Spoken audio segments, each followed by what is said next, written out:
I've worked in libraries, and I also work as a consultant helping people build learning cultures. And what I mean by that is I work with people to think about how do we move from a space of debate or lecture to a space of engagement and conversation. What might that look like? How do we do that?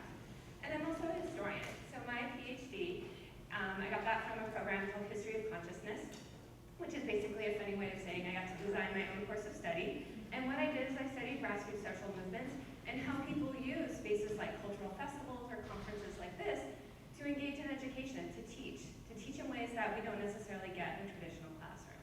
And so for me as a historian, I like to look at human history over time and history of our planet to better understand what are we experiencing now, what are our social conditions, and how can we create a better future. And that, to me, that element of futurism, understanding how do we create something a little different than what we have now, and for me, something very different from what we have now and what we've had in the past is really where I want to be. And then with that, I want to talk a little bit, so it's an open secret. This is a picture of me in the hospital. I'm transhuman. So a few years ago, I got very, very sick. And I ended up spending many months in the hospital. So over a period of about 3 years, I had 3 major surgeries. There was a smaller one in there. And I spent many months in a hospital bed, over 150 days spread out over 3 years. I had a lot of different procedures. I have amazing scars. And I'm lucky to be here. I'm very lucky to be here. It's a miracle of medical science. A lot of different technologies and scientists help to bring me here. But I also had amazing health insurance. And that to me is part of the essence of what it means for me to be transhuman, because I survived. But one of my students, a 13-year-old girl, who had a very similar condition to mine, did not. Because she didn't have access to medical care, because her family didn't know how to navigate that system. Whereas for me, being young, being feminine, being light, being eloquent, I could navigate the medical system far more easily than she could. And as a result of her inability and her family's inability to provide for the things that she needed to survive, she didn't. And so to me, when I think about being transhuman, I think ethically about what are my responsibilities to this young girl who died at age 13, to her grieving family, to so many of us within our communities who don't have access to the kinds of treatment that I received, the benefits that I received. So with that, I want to transition to what my mission objectives are today. So first, I want to define grassroots social movements and what that also means in relationship to transhumanism. I want to outline a method that I use to teach these concepts, and then I also want to sort of model a small method that I use to create community, because I think the backbone of moving from an intellectual movement of transhumanism to a grassroots social movement is specifically around creating community. And so what are grassroots social movements? So first off, social, it's people. When we talk about grassroots social movements, we're really talking about people coming together in community. And with that then, the movements themselves, they're alive, they're curious, they're evolving, they change. That's part of what sort of brings them to life and sustains them over time. And then also, movements, grassroots social movements, tend to be organized around genuine security. So in contrast to notions such as private security or national security, genuine security is about meeting basic human needs. So the need, for example, of my former student, which was to have access to healthcare that could have saved her life. That's meeting a basic need. That's speaking to issues of genuine security. And then with that, so once we sort of meet that basic element of human security, so food, housing, education, etc., also with that is in grassroots social movements, what you do is you invite people in and you allow them to create community, to speak to one another, to share ideas, to learn and grow, to change together. That's the essence of a grassroots social movement. And the ones that last and grow, because many of us have been part of social movements, sometimes they fizzle or quit. We go out with a bang, or in the case of, for example, Occupy Wall Street, it's with sound grenades and militarized craft down the streets of Oakland. The ones that last and grow, those are the ones that inspire participation. So it's not just us sitting in the room here, it's actually we take the knowledge that we gather here and we share it elsewhere. They inspire us to take these ideas and transform them, to integrate them into who we are and bring them into other spaces. We personalize them. We take them home. Another part is that it's about collective intelligence, that we're smarter in community, that it isn't sharing ideas, including, and this is an echo of David Brin, once we sort of embrace the critiques and understand that the criticisms are coming from a place of engagement, then we can maybe transform and build something something new. Another element is to distribute responsibilities. So responsibilities aren't the bottleneck, which is something that Romana was just talking about. It isn't a bottleneck at the top, but if you share them across the board, if you share those responsibilities, people aren't only invited to participate, they're invited to lead. And that sharing responsibilities actually produces new solutions and new strategies. And alongside that is you cultivate leadership. Some of us aren't as comfortable speaking on stage. And for me, I only got this comfortable because I've done it for years and years and years. I'm comfortable doing so. So you welcome people up to practice and gain those skills, and you share them. You share those strategies. And then last, you share power. Because I think for many of us, we have such incredible potential within us, but we're existing within social situations, social infrastructures that don't allow us to express our power, to express our full potential, to be the intelligent, thinking, curious creatures that we are, and do so in community. And without that sharing of power, we get the bottlenecks, and what we also get is the resentment, the frustration, and the despair. That litany of horror that David Brin was speaking about, that's sometimes what happens when we don't share power. So I want to focus on two specific examples, and I'm just going to do brief. This is a brief talk. So I want to talk a little bit about the Black Panther Party and Insight. So the Black Panther Party was founded in Oakland in 1966. And one of the things that it launched was its survival programs. The one you're probably most familiar with, if you're familiar with the Black Panther Party, is the citizen patrols. So these were armed self-defense groups that walked around the community to monitor the police and to combat police violence and police brutality. Another program that the Black Panthers launched was the free Breakfast for Children program. Specifically out of the church in Oakland was its first one, but it was also the Black Panther Party, the chapters across the US and indeed across the world. One of the things they did is they started a campaign to end hunger, to address those basic human needs. Needs for food, needs for shelter, needs for education. And they had a free breakfast program that was extremely successful, so much so. So even when the Black Panther Party was infiltrated and most of its leadership was assassinated by the FBI, the breakfast program lived on and actually became a part of US national policy. In all public schools in the United States, there is access to free food.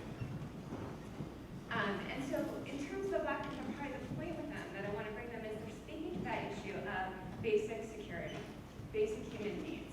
And also with that, they live on because they capture the imagination. They're speaking to deep needs to share power, to come together in community. And beyond that, those needs persist. The reason why the Black Panther Party has such a legacy, not just in the Bay Area, but around the world, is precisely because it captivated our attention and it speaks to real needs. Police brutality is real. Police violence is real. In the United States, 2 million people have been deported since Obama took office. We have a quarter of the world's prison population. Those are real needs. How do we address incarceration and policing? In terms of Insight, so Insight was founded in Santa Cruz in 2000. I was actually part of the group that organized the first conference. And what Insight does is it offers a lens for looking at violence in its many forms. And for that, it's looking at intimate violence, so violence such as rape, incest, and battering. And then something called epistemic violence, so violence of the mind, what disallows us from thinking, so dogma, indoctrination. Epistemic violence is a way of thinking about what sort of is shaping our thinking and how can we maybe transform the way that we think to do something different in the world. To, for example, share power. So what Insight does, it offers a way of thinking about violence and not just thinking about it, coming together as a community to end violence. And then here's the thing that I think is really insightful about what Insight has done, is that when we founded Insight in 2000, it was Insight Women of Color Against Violence. That was the community. We came together as women of color to organize this movement. What happened in time is we realized that so many of us who are participants didn't identify with being women. Many of us are genderqueer, we're transgender, we're intersex, and so the name of the movement didn't reflect the people within it. And so we changed the name. And that's a really important lesson. So like the Black Panther Party reflecting to the needs of its community to end police violence, what Insight did is like, whoa, we need to step back and rethink what it is we're doing, and we'll even go so far as to rename ourselves. So now Insight, and usually those of us who are associated with it say Insight, but the formal name is Insight Women, Gender Nonconforming, and Trans People of Color Against Violence. It's clumsy, it's hard to say, it doesn't roll off the tongue, and that's okay. Because what stands out with Insight, what it did, what is so brilliant, what is so smart, what creates community, is it responded to the needs of its people to reflect who they are and who they want to be in the world moving into the future. And with that then, I'm going to talk a little bit about what my sort of interest in social movements, because these are what I've been studying for years and I've also been a part of for years, but how it's transformed my teaching practice, why I moved to a paradigm of like creating learning cultures. So for me, in the classroom, the grassroots social movement is a framework that I use to better understand and create community, not just for myself, but for my students, for us to learn together as a team. And so for me, as an educator, I'm a guide. In general, I'm lecturing today, but in general, I don't. I frame a conversation, and then we have an experience together, because that's where the knowledge is, that's where the smarts are, they're in the community. So with that then, educators are a guide, and then the students themselves direct the learning process. I create experiences for them, and then we pursue them. That is opening it up. They direct their learning. That's meeting their basic needs to show their curiosity, to show their expertise, to ask their questions, but also challenge the authority that's invested in somebody like me as a scholar with a PhD. And then in terms of the learning experiences, they're challenges. And the whole goal behind them is specifically to pull out from the students what their interests are, what their questions are, what their expertise is, and then use that to promote higher order thinking, to think from multiple perspectives, for example, and to think from perspectives that aren't theirs. It's a challenge and it's a pleasure. And then with that, all the coursework that we do reflects different career paths, because students go to school often not just to have a expanded mind frame, but literally because they want to get a job, they want a different life. And then in terms of evaluation, so grading, I'm not a big fan of the grades, not a big fan of the test, it's true.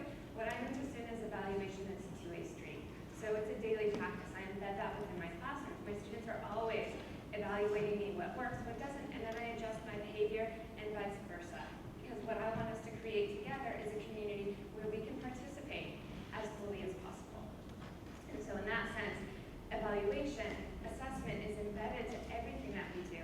And that's part of the idea, for example, of Insight changing its name. You change, you reflect the needs, you solicit feedback, and you work on it. So how to teach transhumanism? So this is what I do. I put transhumanism on trial for racism. And it's a blast. So what I do is I call it the Ethnic Studies Freedom Brigade.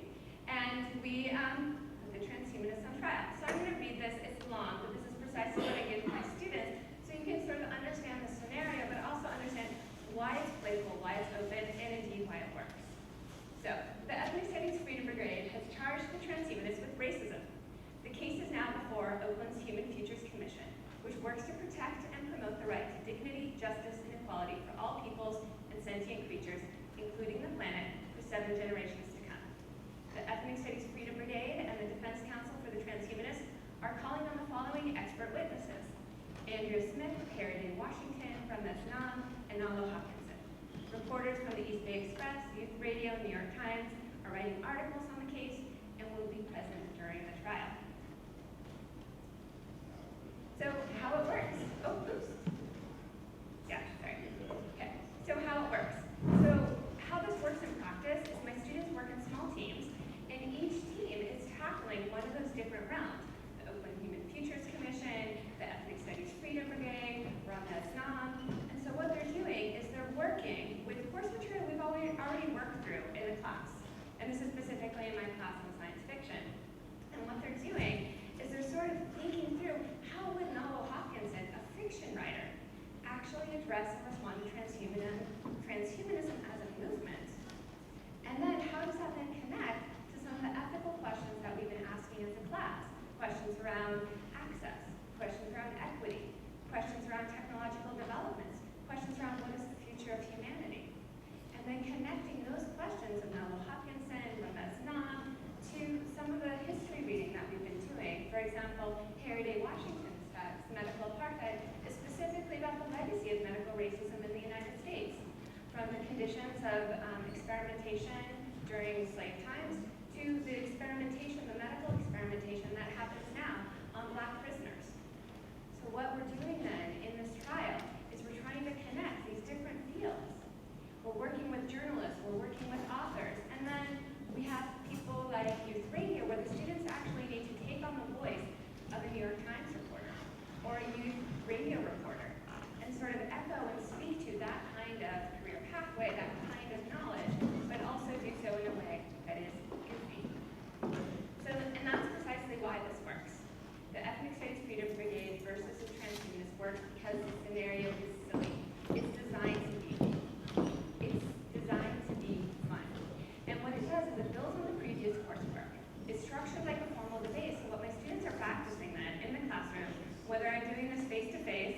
taught face-to-face and online, is the students that are working with one another to teach them the different skills, argumentation, presentation, research. They're working together from multiple perspectives, evaluating each other's team's work, and then defending and enhancing their argument, whether or not it's theirs. Because not all of them think transhumanism is racist. Not all of them like Noah Watkinson as a writer or thinker. But what they're doing is they're learning to think from a perspective that isn't theirs, perhaps an alien perspective, and using that to better understand their own personal needs, their own personal beliefs. So with that, I want to transition and share a little bit about what is transhumanism, what is some of the knowledge that has come out from my teaching about transhumanism to my students, and then in my cultural communities where we talk about it quite a bit. So some of the ideas that come out when we try to define this then is transhumanism is a means to surpass our biological limitations. And that tends to be the definition I roll with when I say that I'm transhuman. I was able, through medical technologies, to extend my natural life. I'm alive today precisely because of those kind of medical technologies and a really amazing health insurance policy. Did I not have those things? I wouldn't be here. So that, to me, that definition, enhance, surpass our biological limitations, is at the root. Also, this is some of my students have put this forth, and it just blew my mind that for them, transhumanism is the paradigm that defines their cultural reality. Everything that they're experiencing and seeing in the world, not just films like Transcendence, but everything they're experiencing from their smartphone to the learning analytics within the classroom to all the cameras that we see on the street monitoring our behavior, all of that is part of their paradigm. So for many of my students, transhumanism is a lens that they say defines their existence. And when I introduce them to that term, transhumanism, all of a sudden their world makes a little bit more sense. It's a label that we can then use to make connections between other areas. Within that, we also look at, is transhumanism a practice of science and technology that deepens violence? So I'm referring again to my student who died at age 13. I'm thinking of my student Marie, who was murdered just a couple of years ago. He was murdered while out for a job, at a job training program, and he was murdered before 30 other people. So not only was his life extinguished, think about the legacy of that violence. What does that mean? And does that community have access to mental health services? Does it have access to heal from that kind of trauma? What might that look like? And how do we prevent any other deaths like that from happening? What would that look like? So does transhumanism as a technology, does it address those issues of social justice, those issues of access, those issues of equity? And a future vision that wants to catapult us as a species into something new. So using technology, transhumanism is then its idea of using technology and science to catapult us, to actually engage in forced speciation, so we become something different than what we were. And then last, for me, this is the one I tend to love, it's an open invitation to ask questions of science and society. And for me, that's really the core. I love the ethics, I love the emerging possibilities, and I love the technologies themselves. And what I want to do is find a balance between them, and to have that open invitation for us as a community to ask these questions together. And so, how do we build a transhuman social movement? What would that look like? And so really the trick is simple. We need to socialize. We need to talk. We need to share ideas. That's really the core. And so with that, I timed my talk very well. We have about 7 minutes right now. We're actually going to practice this. It's a simple method for creating community. And here are the rules. Talk to somebody you don't know. And just introduce yourself and share with them what brings you to this event. What is your interest in transhumanism? And what does that mean for you? What does that mean for us? What does that mean for our living planet? And yes, I'm serious. I want you to talk to each other. If you're disinclined to talk, feel free to excuse yourself to the sides. You can also ask to be a witness and listen silently. But yes, get loud.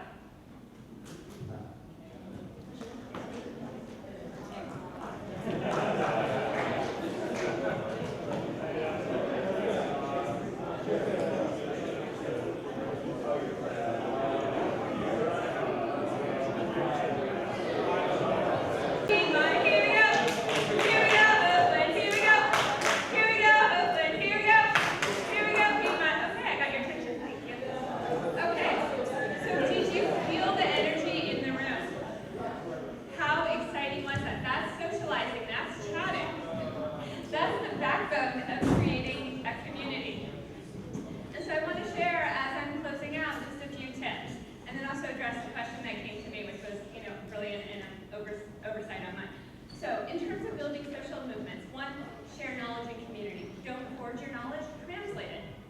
Most of us in here can drop different languages. We can speak an academic language, we speak Russian, we speak Cantonese, we speak Spanish, some of us speak Quechua. There are different languages that we have. Use a language that's common and shared. That's a way of connecting. So, share knowledge and community. One thing I do, throw a smart dinner party. What makes a dinner party smart? You have a topic, you have a theme, you have a question. What is transhumanism? You can do a play shop. What I just did right here is a version of that, which is basically just throw a question out there and watch the people lead. You didn't need much direction. Once you started chatting, it went somewhere else. Some of you chose that to be a space to network, to share where you were. Some of you talked a little bit more about, oh, what does transhumanism mean to me? That's the point. You direct it because those are the needs that you have right now. A play shop is just a platform to get you to have that conversation, to share knowledge in communities. Host a book club. So my partner and I, for example, we have a futurist book club. And we'll read science fiction novels because we're nerds and we like the ideas. And then we learn together because we're making a connection between the sort of literature of science fiction with the reality of our transhuman present. Make a space for critiques. And this is something David Brin said. This is something I think many of us, when we think about existential risks or radical futures, are often thinking about is, what are the critiques? What are the questions? If we make room for that and recognize that there's incredible intelligence even in frustration, even in rage, even in disdain, and if we can take that to us and actually use that to create something better and more rich, like Insight changing its name. That, creating a space for critique, and not just creating a space for it, but responding to it, is what makes a social movement last. And then last, or two more tips with that, don't sell an idea, that's marketing. Social movements aren't about marketing. Yes, it helps if you have a good image, it helps if you have good logos, it helps if you have a nice uniform like the Black Panther Party, but you don't need it. What you need, really, is the community. You need learning. You need a space of collaboration. And then you also, this is the big one, is you need to address those questions of genuine security. You need to speak to basic human needs. If the needs of the people aren't being met, we leave. We do. It's what humans do over time as a species, a differentiated species, because not all of us have been treated equally. Racism is deep, genocide is real, incarceration omnipresent. If we can recognize and reckon with the social disparities within us and then change together to create a better future, that's what creates a social movement that lasts. And with that, by people, what I'm talking about specifically are thinking creatures. And I love the idea that at some point our translation technologies is going to get so smart that we're going to be able to converse with pigs or ants. I'm serious. I love that. Like, oh, what is Google Translation going to allow me to translate into whale? Love it. I think it's brilliant. So people, for me, is sentient creatures. And in that capacity, I do deeply believe that our planet, our living planet, is a sentient creature. It may work on a time frame that's different than our own. Geologic time is not just millennia, but literally millions and billions of years. If we can learn to think from that perspective, imagine the intelligence that we will have to tackle issues like climate chaos, to tackle issues like poverty. There's incredible intelligence if we can learn to think from a perspective that is perhaps alien to our own. So with that, so long, thanks for your response. And oh, before I go, so a question that I got, which was like, wait, where do you do this? Like, what is this? So I'm a professor, and when I put transhumanism on trial for racism, ethnic studies freedom rate is something that I use in my classes. So one is race, gender, and science fiction, a class I've taught. Love it. I actually developed this class when I was in the hospital, which is a blast, which is part of what sort of compelled my interest in transhumanism. And then I also use a variation of the ethnic studies freedom brigade in another class that I have on internet and digital technologies. So with that, thank you. And I'll take questions later because my time is now up. So where is the professor at? Well, I've recently quit again. So I'm a free agent. I'm mostly working as a consultant and building my own thing right now. But where Where have I taught before?